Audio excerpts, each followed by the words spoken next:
Is there like a water then?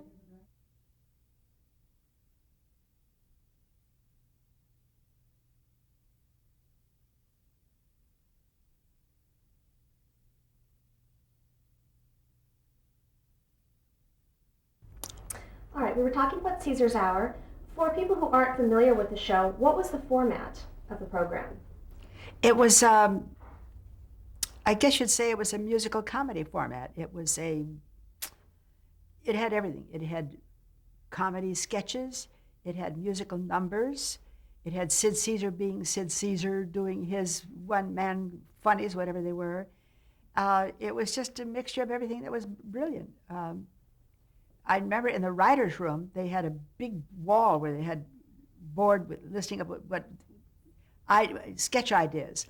And they say, well, let's do this one that we had 2 weeks ago, but it's a good place to put it in here. Uh, Sometimes they would have me, let me, it was an honor, sit in the writer's room if I wasn't rehearsing, because you could get a kind of a concept of where we were going with the next week's sketches. It was a lot to learn in 5 days. Uh, we would have a reading. Sid had a stand-in, Milt Kamen, a wonderful comedian, because Sid was always funniest when he did something the first or second time. And besides, he wanted to be in the writer's room where he was a major contributor to putting the scenes and sketches together. So we would read the script and get on our feet, and then Milt Kamen would watch, and he would kind of stand in for Sid. The rest of us plotters needed time to learn our lines, and learn where we were going to stand. But Sid could come in and do it like that. Read something once and knew it by heart.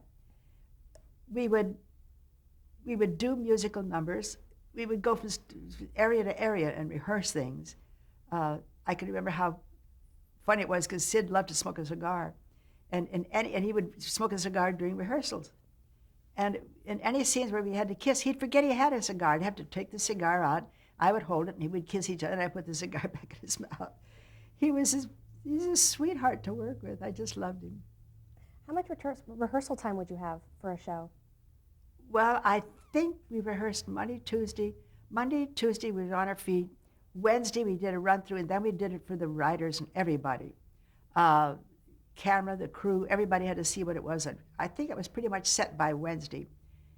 Thursday, Thursday or Friday, I think it was. No, Thursday we went into the studio and did the blocking for the cameras. Friday, it's something like this. We did all the musical numbers. We had up to the orchestra of NBC, and the show I think was Saturday night. I think wasn't it Saturday night? Uh, we had 5 or 6 days to put a show together. I mean, we're talking about a Broadway show in 4 or 5 days. I always had a collapse after the first show I did with him. Fortunately, it was one of his weeks off. He had 3 weeks on and then a week off. And I spent that entire week after the first show I did with him in bed. I was just absolutely paralyzed with fatigue, mental and physical fatigue. You mentioned the musical acts. What type of music was showcased? Whatever was a musical idea. I can remember once on our opening show, there was a beautiful song called something about Paris. And so I said, oh, it's a nice song, let's do that. And they would pick a number for me, I would pick my own number. We'd have a nice big dance and an orchestra, and everything live. I had a problem, because I wasn't hearing too well in those days. And I wore a hearing aid most of the time. And I can remember one time we were doing a sketch where I was thinking was doing Over the Rainbow. I don't know what the song was, but I was supposed to rise. They had me strapped into one of those things that the camera, what's it called, where a camera dolly or something like that can rise up. I was strapped into one, and the camera was also facing me. It could rise too. And so it would look like we're floating over the rooftops of whatever. And I had my hearing aid on, and when we would get to the top of a building, I could hear dialogue from someplace. I could hear somebody say, "Oh, John, I love you." What I was hearing was what was going on in the next studio next to us, some drama. And they said that when we would come back down lower, then I could hear the orchestra again. And they said I had the most marvelous look of wonderment, puzzled amazement on my face. I didn't have any idea what was happening, but my hearing aid was picking up something that was up in the pipes or someplace like that. Magical moments, you know. Were there many script changes right up to the wire from the writer's room? Did they make a lot of changes up to the last moment? Oh, yes. Oh, yes. There were always changes. I mean, you have to make it work fast. There was I was almost killed on on one show. Sid always loved to eat, so practically every show had food in it. And I learned, the prop man and I worked out that you could do anything with mashed potatoes. We could make it look like a turkey. You could make it look like, put color in it, make it look like vegetables. And they were quick and easy to do because Sid we'd have it fast. You couldn't go out and take time to get a turkey, you know. You'd make a turkey. And so we almost ate on every show. And I can remember one time we had finished a sketch and I had been serving something and I had food splashed down the front of my costume. Now in those days, you know, we had 1 minute to change costume, scenery, everything. Commercials were only 1 minute. Not like today where you have 29 minutes of commercials and 1 minute of show. We had 1 minute of commercials and you're back on the air. So we didn't always go back to the dressing room. There was times. Sometimes they would hold a sheet up in front of you and change right there on the stage and you'd go on to the next sketch.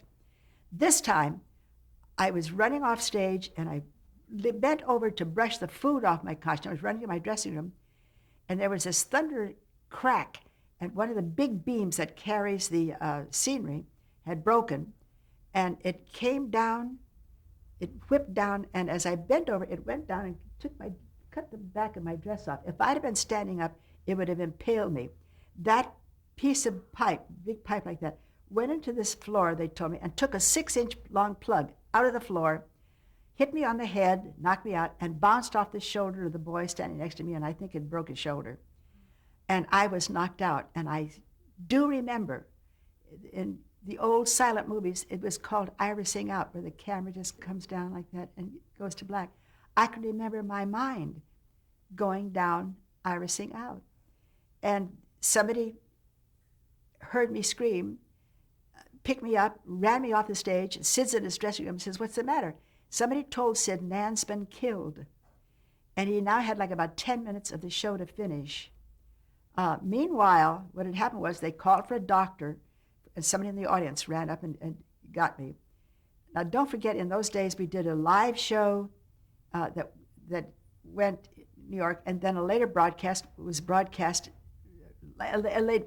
into Los Angeles. The New York audience heard me scream, but they cut it out for the Los Angeles program. They sent for an ambulance. Oh, I'm sorry.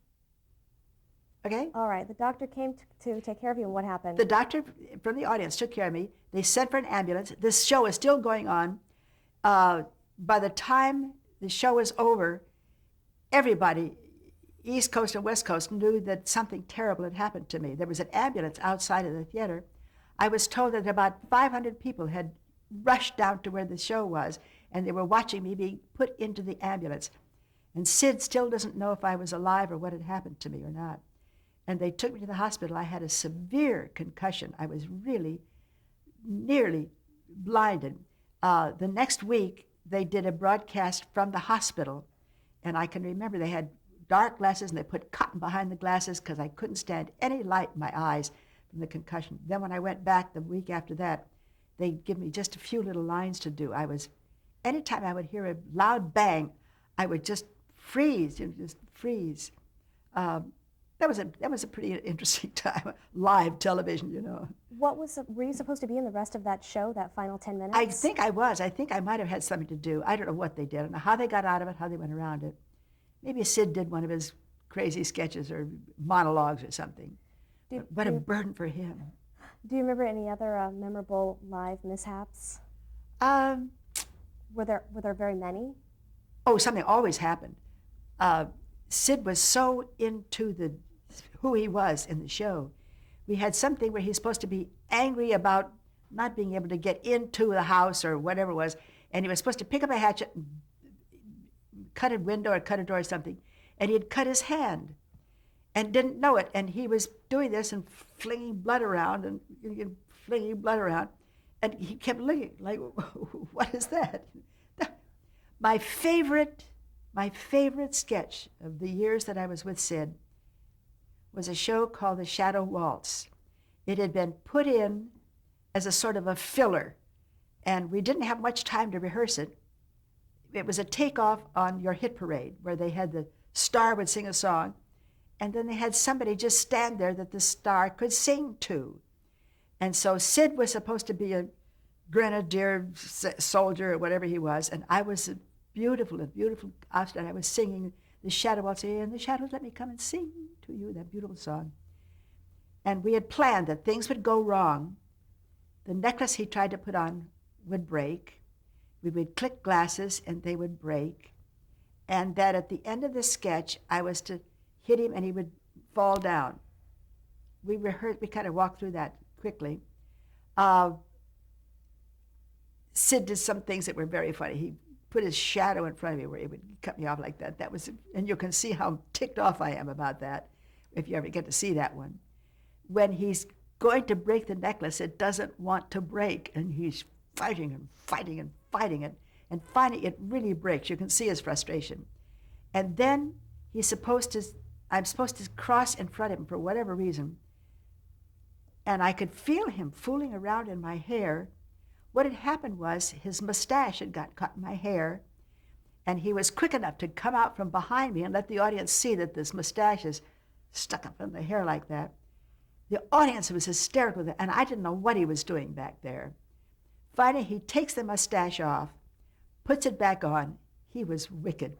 And he puts it back on, and it's upside down. It's curling up like this into his nose. And I turned around, and we're face to face like this. And the expression on my face was worth anything I've ever done in show business. I look down and I see the mustache, and he's standing there. His eyes are twinkling like this. He knows he's got me. I was not going to break up. I wasn't going to laugh. The audience, it must have gone on for a good full minute or two where you see me trying to get control of myself. This idiot standing with his mustache up his nose like that, you know. And so we come to the end of the scene, and I'm supposed to I hit the high note and hit it. You can see he was looking where he's supposed to fall. It's a very, very small little set. It's only about 4 feet wide. So he has to find a spot to fall. I hit him so hard, he went through our set and the scene behind it that was going to be our next scene that we were going to do when they cleaned up, you know, when he come out of commercial. We came out of the commercial. They got all the debris out of the way. Some of the set is broken, and there were stagehands holding up pieces of scenery like this. I mean, we're talking about the fun of live television, you know. Those are wonderful. That was my favorite of all the things I ever did with him. Well, let's go on to some of the other sketches that you performed in. One of the well-known recurring sketches was The Commuters. Yes. What was that about? It was about us as a husband and a wife. One simple thing like where I'm smoking and I'm not supposed to smoke. Or I don't remember the whole story was, but he comes in and he kisses me, and I've got a mouthful of smoke, and he stands there, and then finally a little smoke out of my mouth like this, and he tastes the kiss. He does takes on me, these wonderful takes. I don't remember what happened with that, but that was a moment that I remember, how he was able to time that, the look on his face, that he could make magical things happen, you know. What kind of a couple were they, Bob and Nan Victor? They were supposed to be just ordinary, normal people. There was one thing where we bought a new rug, and he wouldn't let anybody walk on it. He said it felt like yogurt or something like that. I mean, we took ordinary, everyday adventures, and those great writers and Sid made it work, made it funny. And I think one of the reasons it was so successful, the audience was sharing in a funny way. They were looking at their life in a new, funny way, and they were everyday, ordinary things that they could associate with. It was nothing lofty. It was just small things, you know. Like I want to buy a fur coat, and so I fix him a fabulous dinner, and I'm feeding him, and I'm taking care of him. He says, "Oh boy, this is going to be expensive." He knows he's being had. I mean, that's just brilliant, brilliant, funny, everyday things that people can associate with. Another well-known sketch that you were in was a pantomime to Beethoven's Fifth. Yes. What was That that must have been one of the very first things I did with Sid. I think he was pleased that I was a musical person. I did not and do not ever remember doing that sketch. But when Sid gave me a copy of I think it's on one of his boxes that you can buy, it's on there, and I saw that and I said, that was wonderful, that was funny. I had no memory of ever doing it, and to me it's like somebody else. It's like me being somebody else. It was wonderful. It was brilliant. I was darling, and I didn't know it. For the pantomime sketches, how much direction and how much was written out beforehand? Did you ad-lib a lot at the moment, or was it very planned out? There was no ad-libbing on that show, and I was called to task by something that a newspaper had said that I gave me a quote on. You don't ad-lib stuff that's written by those great writers. You may have to improvise something to cover a mistake or something like that. But right after I had just joined the show, a newspaperman quoted me as saying that we did a lot of ad-libbing on the show. And I was attacked in the hall, not physically, but emotionally attacked by one of the writers who said, how dare you say that you make up stuff, that we are the writers. And he was right. I said, I never said that. It was a big lesson to me, and I hope to anybody else that ever does television or does anything anywhere, you do not tell it that you're making up stuff that a great writer has written. I was misquoted by the newspaper man when I said sometimes in a bad moment we have to improvise something. If our sketch is running too long and Sid has to make a cut, then he will improvise how to get past that. For instance, one of the sketch we did, we were a band of gypsies, and I was singing, oh, cha-cha, that song. And Sid and Howie and Carl were gypsy players, musical instruments. And they didn't tell me that they had made one of the musical, I think, the violin would cry, tears, it would leak, the violin would leak. And I look around and I see this crying violin. And it's one of the few times in my life, theatrical life, that I ever lost it. I started to laugh and I couldn't stop laughing. I lost an eyelash, eyes came down to my cheek, and I don't know how we finished the sketch. I don't have any idea whatever happened to that, but it was funny. And the audience, of course, knew what was happening, knew that Sid had gotten me, and that I was I was gone. I couldn't control myself. Remember when you were a child and you'd get a fit of laughing as a baby, and the parents would say, now stop that, and you can't? That's a live thing that happens to actors. I think actors are really children at heart.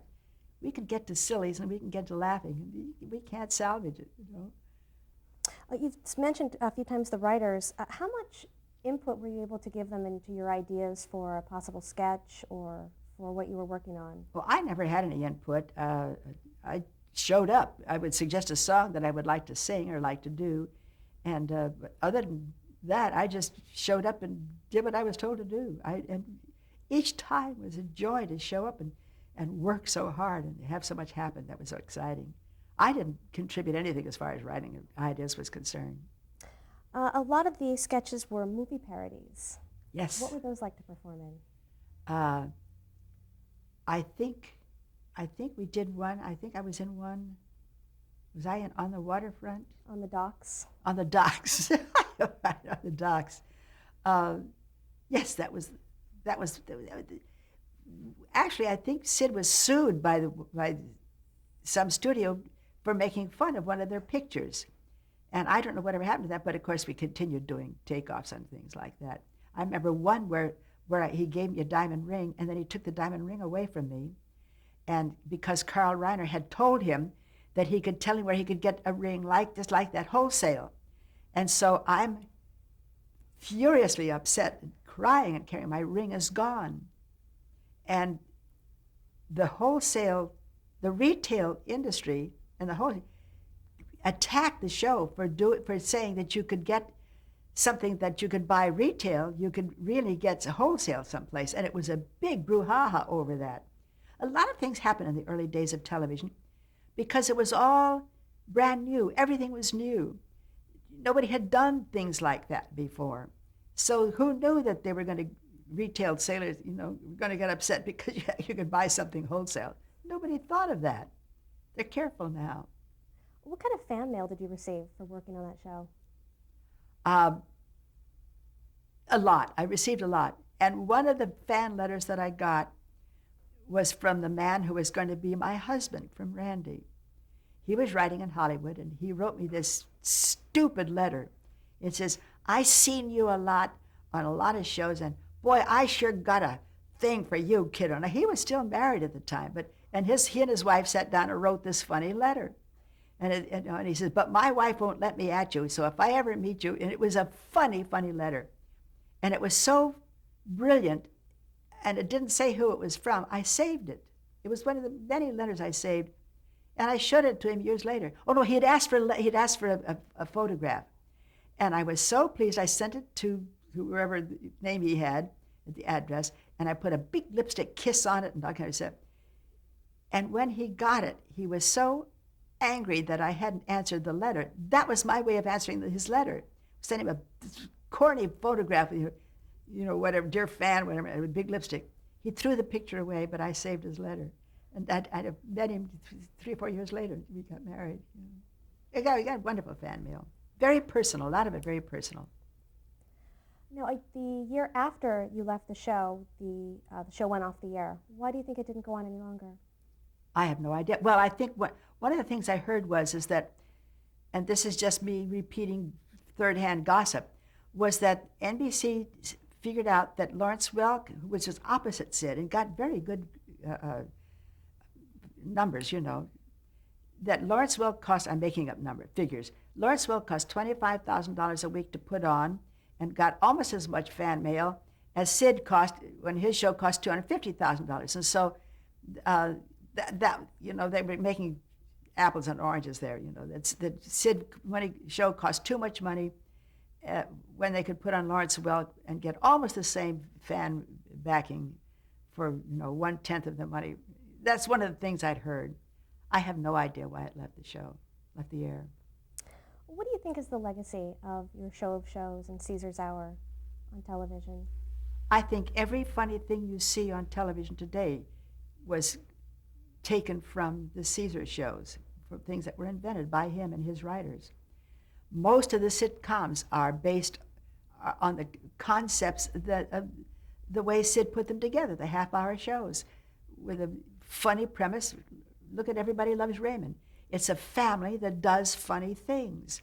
Look at a lot of those shows like that.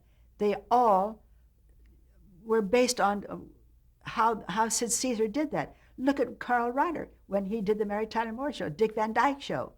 He was one of the writers on the Caesar's Hour, and he took his experiences as a writer on Sid's shows and wrote the Dick Van Dyke Show about what it's like to put on that kind of a show. I think the heritage of Sid Caesar's shows is that practically everything he invented was used, and is still being used today. Oh, that's great. Well, let's move on to another show that you worked on with your name in the title, the Nanette Fabray Show, also known as Yes, Yes, Nanette. When I came off working with Sid, it was my 15 minutes of fame. I was very hot. In fact, my good friend Lucy Ball called me one day and she said, I'm sick of going to these Emmy Award shows where you win my Emmys, And I beat her out twice in a row. And what were we talking about? Yes, Yes, Nanette. Yes, okay. So I could have anything I wanted.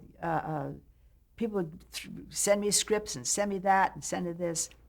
And my husband, Randy, thought it'd be fun to do a show about, continue with the idea of a married couple, and do a show about a newly married couple, as he and I were. I inherited his 3 children as my stepchildren, and we had a baby.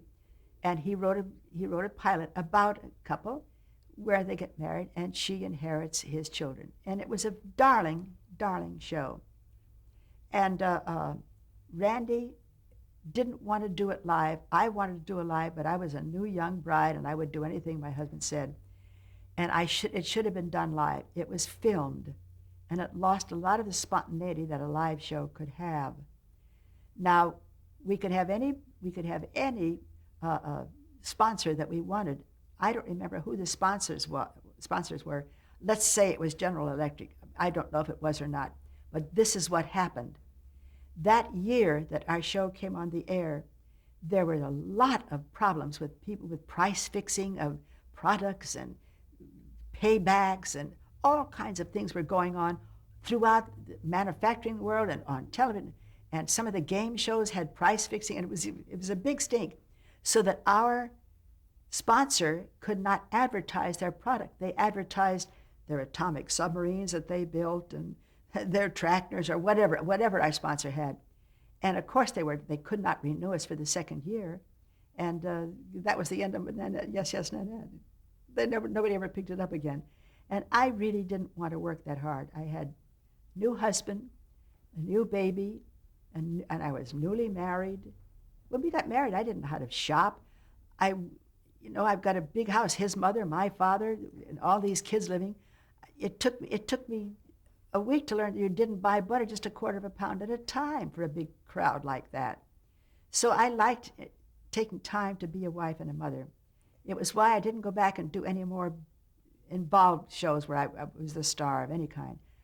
My good friend Dinah called me, and I started doing shows with her. Well, let's stop right there for a moment, because I want to go back to a few more things about your show. Did your husband also produce the show, or did he just create it and write? I don't remember the producer. I think he didn't do all the writing on it, though he did. We had fabulous writers on the show. No, he didn't produce it. The producer of the show was a good friend of ours, and after about the third show, he disappeared because he didn't want anybody to know he was dying of cancer. And we had nobody in charge. And the show just kind of fell through the cracks. For that reason also, it was not well cared for, Was your husband involved with the show on a day-to-day basis? Not really. He tried to be, but he was at Metro doing a big movie out there at that time. In fact, he had 2 movies going at the same time, and there was no way he could run over to Universal and be in charge of my television show. And it just died of several rigor mortis reasons. How would you describe the character that you portrayed, Nan McGovern? That was me. That's my mother's name, McGovern. And so I was playing me as a new wife with new kids and that was the concept of me just being me. It could have been a wonderful show, but it was one of those things doomed from the beginning by fate. Talk a little about working with your co-star, Wendell Corey. We picked him because he looked a lot like my husband, but Wendell was going through a lot of emotional problems at the time, and I heard that he had a drinking problem, though I never saw it. But sometimes he just wouldn't show up, and they would send people out to look for him, and we would miss days of shooting. That was another major, major problem. And he was a wonderful actor, but he was very unreliable. It seems the show was a bit doomed for a lot of reasons. Let's stop the tape right there. Okay.